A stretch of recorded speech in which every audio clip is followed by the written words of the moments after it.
I never thought a single letter could threaten to take everything away. But that's exactly what happened to Sarah Mitchell. It was a quiet Tuesday afternoon when she found it, taped to her front door, not even placed in the mailbox. Taped, like a warning. Final notice. Eviction. Proceedings initiated. Sarah just stood there, staring at the words like they didn't belong to her life, because they didn't make sense. This was her home. The small blue house at the end of the street. The one with the chipped paint on the porch railing and the flower pots her daughter loved watering every morning. It wasn't perfect, but it was theirs. Sarah was a single mother, 34 years old, living with a spinal injury from a car accident 5 years ago. Some days she could walk with a cane. Other days she couldn't get out of bed without help, but she never stopped trying because of Emma.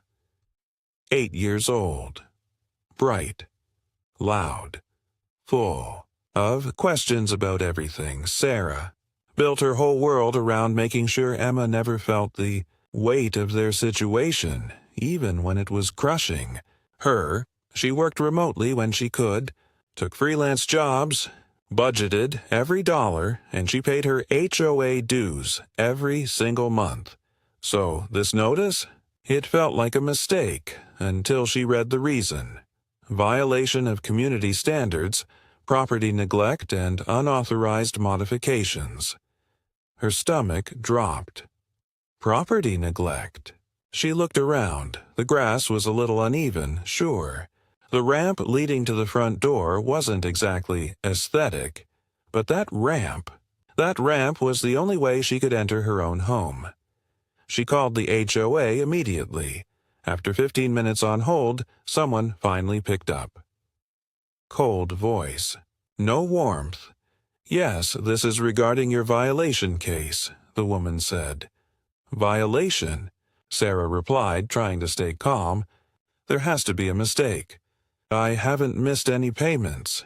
"It's not about payments," the voice said. "Your property has been flagged multiple times for non-compliance." Sarah tightened her grip on the phone. "The ramp?" she asked quietly. "Yes," the woman replied. "It was installed without HOA approval and does not meet community design standards." Sarah felt something shift inside her. "That ramp is for my disability," she said. "I physically cannot use the stairs." Pause. Then the response came.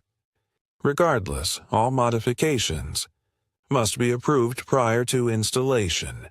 That was the moment it stopped being a misunderstanding and started becoming something else, something colder. "They're trying to evict me over a wheelchair ramp?" Sarah whispered.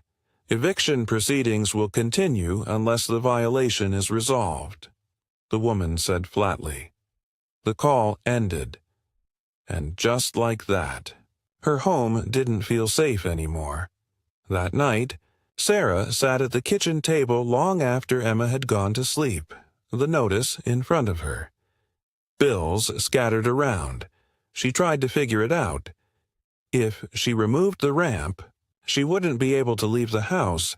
If she kept it, she could lose the house entirely. It wasn't a choice. It was a trap. The next morning, her neighbor Jake noticed something was off. Jake had lived across the street for years. Quiet guy, former construction worker. The kind of person who notices things others ignore. He saw Sarah struggling at the door, saw the paper in her hand. "Everything okay?" he asked. Sarah hesitated.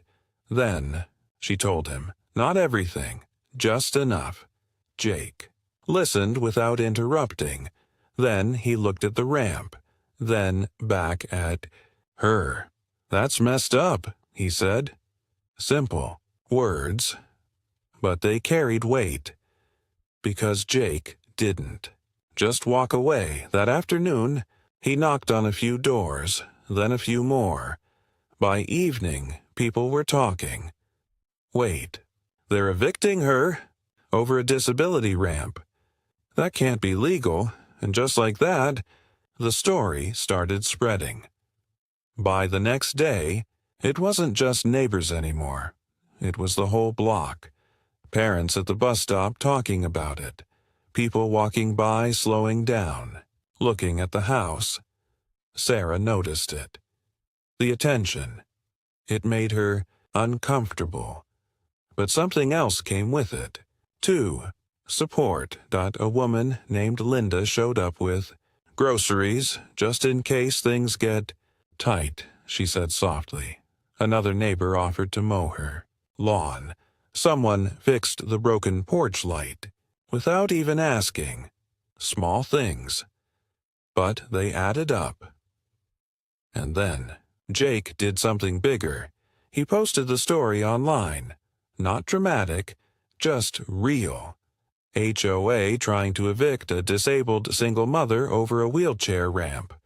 Within hours, it exploded.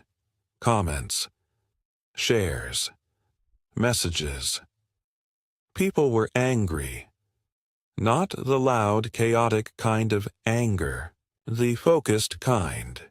The kind that leads to action. Someone in the comments mentioned housing laws.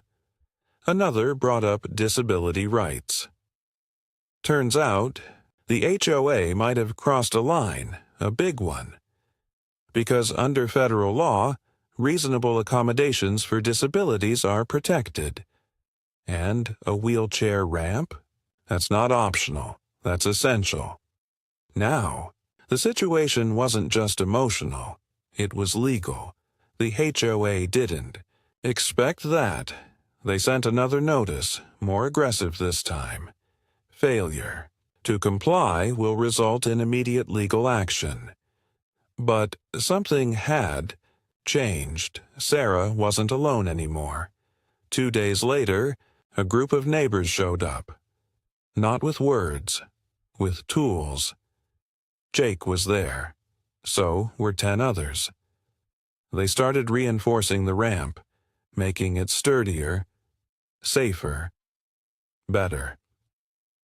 If they're going to complain, Jake said, we'll give them something worth complaining about. Sarah stood there, overwhelmed. You don't have to do this, she said. Jake looked at her. Yeah, he replied. We do, because it wasn't just about her anymore. It was about what was right. The HOA scheduled a meeting, emergency session. They thought they could handle it quietly. They were wrong. The room was packed. More people than they'd ever seen. Sarah sat in the back. Nervous, Jake stood near the front. When the board started speaking, they were calm, too calm. We are simply enforcing community guidelines. Against a disabled mother? The interruption cut through the room. Murmurs followed, then voices. You're trying to evict her. That's discrimination. The board tried to regain control, but the crowd wasn't backing down. Then something unexpected happened. A man stood up. Suit, briefcase. I'm an attorney, he said, and what you're doing may violate federal housing laws. Silence. Real silence. The kind that shifts power instantly. He continued, reasonable accommodations for disabilities are not optional. If this proceeds, you may be facing a lawsuit. That was it. That was the moment.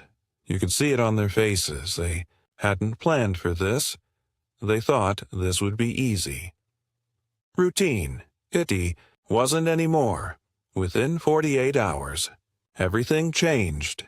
The eviction notice, withdrawn. The violation, dismissed. The ramp, approved, but the story didn't end there, because something bigger had already happened. The neighborhood had changed. People who barely spoke before now looked out for each other. Sarah's house wasn't just a house anymore. It was a symbol of what happens when people stop staying silent. A week later, Sarah stood on her porch, Emma next to her, watching as neighbors gathered again. This time, no tools, no tension, just presence. Emma looked up at her. "Are we going to lose the house?"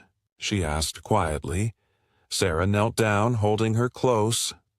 "No," she said, and for the first time since that letter appeared, she believed it, because sometimes the strongest defense isn't money or power, it's people, and when a whole neighborhood decides to stand together, even the system has no choice but to step back.